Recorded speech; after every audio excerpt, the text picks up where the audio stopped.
कराची के इलाके लियारी बगदादी में 5 मंजिला रिहायशी इमारत गिरने से 8 अफराद जाँ बहक और 8 जख्मी हो गए। मलबे तले अब भी मुतादिद अफराद के दबे होने का खदशा है, जिन्हें निकालने के लिए रेस्क्यू ऑपरेशन जारी है।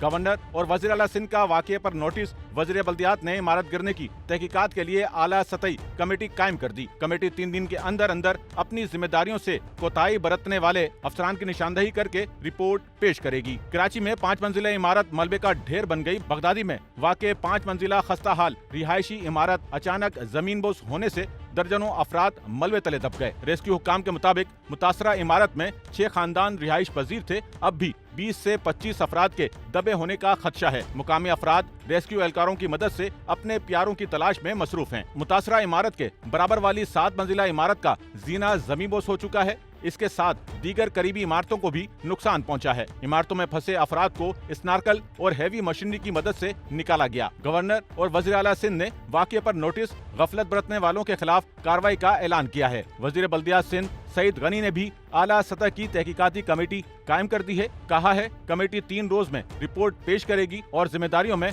कोताही के मुर्तकिब अफसरान की निशानदही करेगी। सच्चल न्यूज़ नेटवर्क की वीडियोस में खुशामदीद। नाजरीन, वीडियो से मुतालिक अपनी कीमती राय का इजहार कमेंट बॉक्स में ज़रूर करें और चैनल को सब्सक्राइब करें।